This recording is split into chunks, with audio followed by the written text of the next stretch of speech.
Do you remember what you guys did when you would see each other in Syracuse before you were, married? Did you play cards? Did you go? What did you guys do for Recreation? For fun or for your dates? Detroit, Yeah. Oh, I'm sorry, Detroit. Yeah. In those days, I liked to skate. Oh.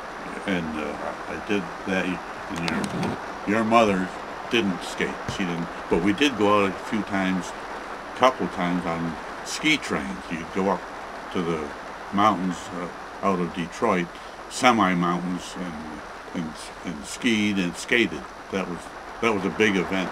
You get on a train, you go up. One time we went up to, I think, Grayling, and that's a couple 100 miles.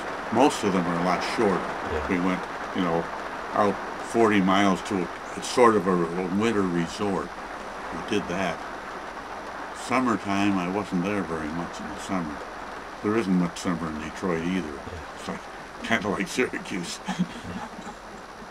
But in those days, Detroit was a wonderful city for recreation. People came from all over because there was something to do everywhere there. I remember just one instance, because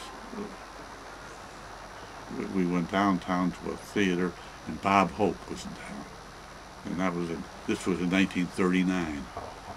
He was a young, heavy-set, fat guy in those days. Yeah, yeah. And I can see him now. We went, one time we went to a football game, and your mother was just as interested then as she is now. About the same. But then it was a good game. Went to see a baseball game. Saw the Yankees when they came to town. And other than that, we went to movies. What else? I know I got to know the bus ride from the west end of Detroit, where we stayed, over to the east end where Rita lived. I knew those well. Do you remember meeting her parents? Oh, Do you remember sure. that? Oh, yeah. What was that like? Was there stress there for you, or was it No, they were nice. They were really great. Yeah. In those days, they were. Ed Foley was as nice a guy as you could ever meet, and her mother was Mrs. Perpetual Motion. She kept everything going.